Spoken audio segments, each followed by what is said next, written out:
Hello दोस्तों, मैं प्रदीप पाल स्वागत करता हूं आपका एक और नई वीडियो में।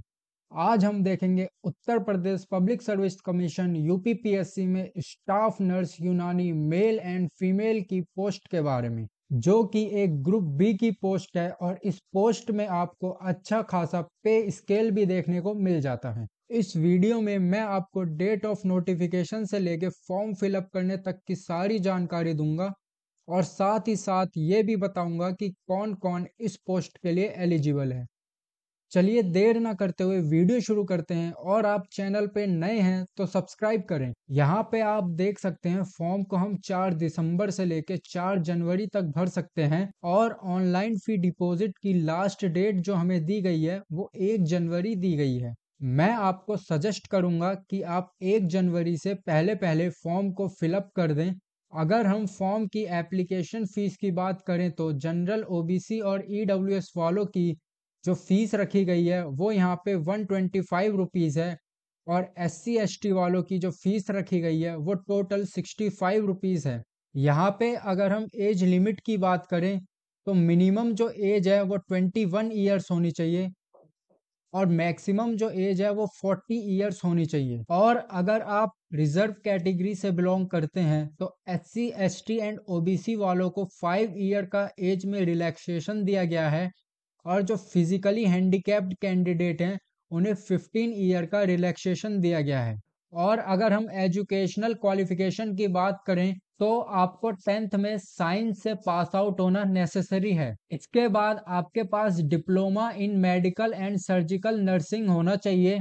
और भी क्वालिफिकेशन है, आप यहाँ पे रीड कर सकते हैं, और अगर इसके बाद भी कोई डाउट होता है तो आप मुझे कमेंट करके पूछ सकते हैं। आपको यहाँ पे ध्यान देना है, अगर आपने कम से कम 2 साल इंडियन आर्मी में सर्विस की है या फिर आपके पास एनसीसी का बी सर्टिफिकेट है तो आपको प्रेफरेंस दी जाएगी। अगर आपके पास इनमें से कुछ भी है तो जरूर फिल करें। आपको मैं बता दूं, यहाँ पे आपके 2 एग्जाम होंगे, प्रीलिम्स और मेंस। प्रीलिम्स का जो आपका एग्जाम होगा वो ऑब्जेक्टिव बेस होगा, और जो मेंस का एग्जाम होगा वो रिटर्न के बेसिस पे होगा। अगर आपको एग्जाम से और भी कोई क्वेरी है तो आप मुझे कमेंट करें, मैं उस पे एक सेपरेट वीडियो ले आऊंगा। तो चलिए अब फॉर्म फिल करते हैं, और फिल करने के लिए आपको यूपीपीएससी पर 1 टाइम रजिस्ट्रेशन करना होगा, उसके बाद हम फॉर्म फिल कर सकेंगे।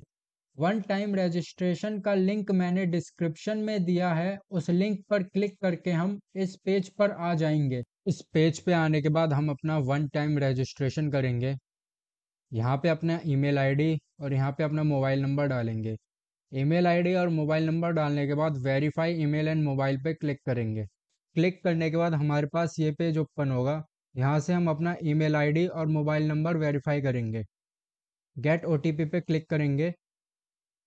ओटीपी फिल करने के बाद वेरीफाई पे क्लिक करेंगे। आप यहाँ पे देख सकते हो हमारा मोबाइल नंबर और ईमेल आईडी वेरीफाई हो चुका है। इसके बाद नीचे प्रोसीड पे क्लिक करेंगे। नीचे आने के बाद हमें अपना फोटोग्राफ और सिग्नेचर अपलोड करना है। फोटोग्राफ की विड्थ हमें 5 सेंटीमीटर रखनी है और हाइट 6 सेंटीमीटर रखनी है। इसके बाद सिग्नेचर की अगर बात करें तो विड्थ 6 सेंटीमीटर रखनी है और हाइट 3 सेंटीमीटर रखनी है। फोटो और सिग्नेचर अपलोड करने के बाद नीचे जाएंगे और यहाँ पे अपना नाम डालेंगे। इसके बाद जेंडर और डेट ऑफ बर्थ डालेंगे। जेंडर और डेट ऑफ बर्थ सेलेक्ट करने के बाद स्टेट का डोमिसाइल सेलेक्ट करेंगे, जिस भी स्टेट से हम बिलोंग करते हैं। इसके बाद हमें होम डिस्ट्रिक्ट चूज करना है। इसके बाद हमें अपनी कैटेगरी चूज कर लेनी है कि हम SC ST OBC या और भी किसी रिजर्व कैटेगरी से बिलोंग करते हैं तो उसे चूज कर लेंगे। नीचे आने के बाद हमें यहाँ पे अपने फादर का नेम डालना है। यहाँ पे हमें अपनी मदर का नेम डालना है, और इसके बाद हमें अपनी 10th की क्वालिफिकेशन डालनी है। यहाँ पे हम अपना बोर्ड नेम सेलेक्ट करेंगे। यहाँ पे ईयर ऑफ पासिंग सेलेक्ट करना है। यहाँ पे हम कैप्चा फिल करेंगे और रजिस्टर पे क्लिक कर देंगे। रजिस्टर पे क्लिक करने के बाद हमारी डिटेल सक्सेसफुली सबमिट हो जाएंगी। इसके बाद हम लॉगिन पे क्लिक करेंगे। यहाँ पे हम अपनी आईडी से लॉगिन करेंगे। लॉगिन आप मोबाइल नंबर या ईमेल आईडी किसी से भी कर सकते हैं। लॉगिन करने के बाद ये हमें न्यू पासवर्ड बनाने को बोलेगा। यहाँ से हम अपना नया पासवर्ड बना लेंगे। पासवर्ड आप अपनी मर्जी से कुछ भी चूज कर सकते हैं। हमें ध्यान देना है हमारा पासवर्ड कम से कम 8 वर्ड का होना चाहिए। इसके बाद हम यहाँ से सबमिट पे क्लिक कर देंगे। सबमिट पे क्लिक करने के बाद हमारा जो पासवर्ड है वो सक्सेसफुली क्रिएट हो जाएगा। इसके बाद हमें दोबारा लॉगिन करना पड़ेगा। यहाँ से हम दोबारा लॉगिन कर लेंगे। दोबारा लॉगिन करने के बाद हमारे पास ये पेज ओपन होगा।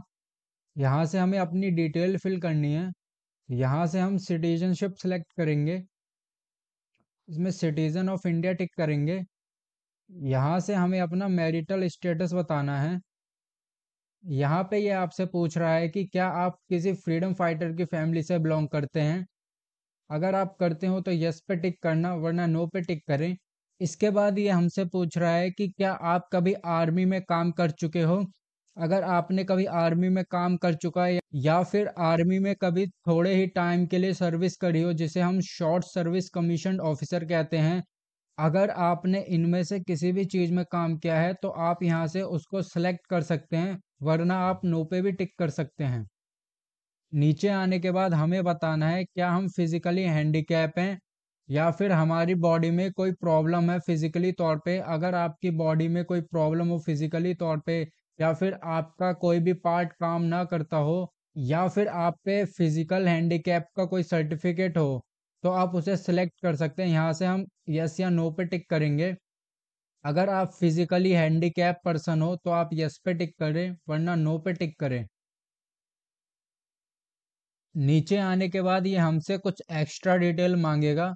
जैसे कि यहाँ पे ये पूछ रहा है क्या आप स्किल्ड प्लेयर हो, या फिर इस बॉक्स में ये हमसे पूछ रहा है क्या आप एनसीसी के कैंडिडेट हो या फिर आप पे एनसीसी का सर्टिफिकेट है। आप अपनी क्वालिफिकेशन के बेसिस पे इसे सिलेक्ट कर सकते हो, वरना आप इसे नो भी सिलेक्ट कर सकते हो। इसके बाद हमें ये बताना है क्या हमने कभी गवर्नमेंट के अंडर कोई सर्विस दी है। अगर आपने कोई सर्विस दी हो गवर्नमेंट के अंदर तो आप उस हिसाब से इसे सिलेक्ट कर सकते हो। मैं यहाँ से नो पे सिलेक्ट करूँगा। इसके बाद हमें बताना है क्या कभी यूपी पीएससी बोर्ड ने हमें एग्ज़ाम से डिबार्ड किया है। अगर आप कभी भी एग्ज़ाम से डिबार्ड हुए हो तो यस पे टिक करके यहाँ पे डेट मेंशन करनी होगी आपको, वरना आप नो पे टिक करें। इसके बाद हमें सेव एंड नेक्स्ट पे टिक कर देना है। हमारे पास ये नेक्स्ट पेज ओपन होगा। यहाँ पे हमें अपनी कम्युनिकेशन डिटेल डालनी है। यहाँ पे हम अपना परमानेंट एड्रेस डालेंगे। यहाँ पे हमें फादर का नेम डालना है। सीओ का मतलब यहाँ पे केयर ऑफ होता है। इसके बाद हम अपना एड्रेस फिल कर लेंगे। एड्रेस फिल करने के बाद हम नीचे आएंगे। नीचे आने के बाद ये हमसे पूछ रहा है कि क्या हमारे पास दूसरा कोई मेलिंग एड्रेस है जिस पे पोस्ट ऑफिस द्वारा पोस्ट आते हो। अगर आपका जो मेलिंग एड्रेस है वो परमानेंट एड्रेस वाला ही है तो आप यहाँ से सेम एज परमानेंट एड्रेस पे टिक कर देंगे। इसके बाद हमें सबमिट डिटेल पे क्लिक कर देना है। यहाँ पे एक प्रीव्यू पेज ओपन होगा। लॉक एंड फाइनल सबमिट पे क्लिक करेंगे। इस पेज पे आने के बाद नीचे जाएंगे। नीचे आने के बाद हम अपनी डिटेल चेक करेंगे। इसके बाद ये 3 बॉक्सेस मिलेंगे आपको, इन पे टिक कर देना है। टिक करने के बाद नीचे लॉक एंड फाइनल सबमिट पे क्लिक करेंगे।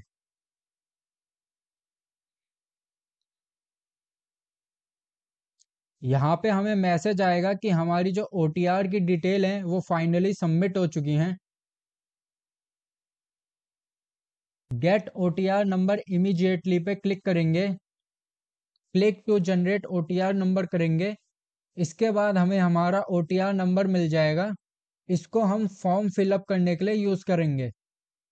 ओटीआर नंबर जनरेट होने के बाद डिस्क्रिप्शन में दिए गए लिंक पे क्लिक करके इस पेज पे आ जाएंगे। यहाँ पे आने के बाद अप्लाई पे क्लिक करेंगे।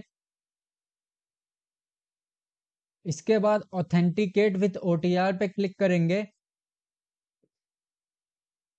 ऑथेंटिकेट विथ ओटीआर सर्वर पे क्लिक करेंगे।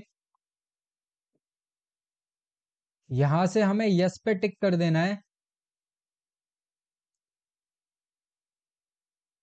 यहाँ पे अपना ओटीआर नंबर डालने के बाद प्रोसीड कर देंगे।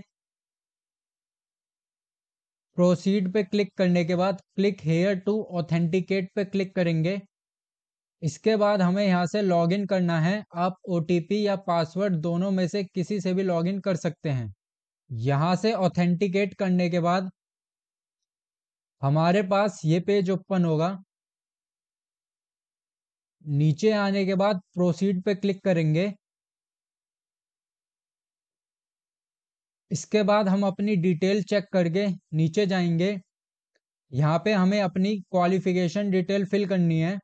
यहाँ पे ये हमसे क्लास 10th और 12th के बारे में पूछ रहा है। सिलेक्ट पे क्लिक करके यस पे टिक करेंगे। इसके बाद ये हमसे पूछ रहा है कि क्या हमारे पास मेडिकल एंड सर्जिकल इसके बाद ये हमसे पूछ रहा है क्या हमारे पास मेडिकल एंड सर्जिकल नर्सिंग में डिप्लोमा है। अगर हम पे है तो यस पे टिक करेंगे। वैसे मैं आपको बता दूं ये चारों फील्ड मैंडेटरी हैं। आपकी जो भी एलिजिबिलिटी है आप उस हिसाब से यहाँ पे यस और नो कर सकते हैं। यहाँ हम कैप्चा फिल करके प्रोसीड पे क्लिक करेंगे। इसके बाद हमें एप्लीकेशन फॉर्म पार्ट 2 का पॉपअप आएगा। प्रोसीड पे क्लिक करेंगे। यहाँ पे नेक्स्ट पेज ओपन होगा। नीचे जाएंगे। नीचे आने के बाद ये हमसे प्रेफरेंशियल क्वालिफिकेशन मांगेगा। यहाँ पे अगर आपने आर्मी में 2 साल काम किया है तो यस पे टिक करें, वरना नो पे टिक करें। इसके बाद अगर आपके पास एनसीसी का बी लेवल का सर्टिफिकेट है तो यस पे टिक करें, वरना नो पे टिक करें। नीचे आने के बाद हमें हमारे नर्स एंड मिडवाइफ सर्टिफिकेट की रजिस्ट्रेशन डिटेल डालनी है। यहाँ पे हम रजिस्ट्रेशन नंबर डालेंगे और यहाँ पे हम रजिस्ट्रेशन डेट डालेंगे। इसके बाद नीचे जाएंगे। यहाँ पे हम डेक्लरेशन पे यस टिक करेंगे। इसके बाद कैप्चा फिल करके प्रीव्यू फॉर्म पर क्लिक करेंगे। इसके बाद सबमिट एप्लीकेशन फॉर्म पे क्लिक करेंगे। इसके बाद हमारे पास पेमेंट का पॉपअप ओपन होगा। यस पे टिक करेंगे। यहाँ से पेमेंट ऑप्शन चूज करेंगे और प्रोसीड फॉर पेमेंट पे क्लिक करेंगे। इसके बाद इस पेज पे आएंगे। यहाँ से आप डेबिट कार्ड, यूपीआई और नेट बैंकिंग कुछ भी चूज कर सकते हैं। मैं यूपीआई चूज करूंगा। पेमेंट होने के बाद आपको अपनी एप्लीकेशन का प्रिंट आउट ले लेना है। आई होप कि आपको वीडियो पसंद आया हो। और किसी जानकारी के लिए कमेंट करें। चैनल को लाइक एंड सब्सक्राइब करें। थैंक यू एंड जय हिंद। मिलते हैं एक और नई वीडियो में।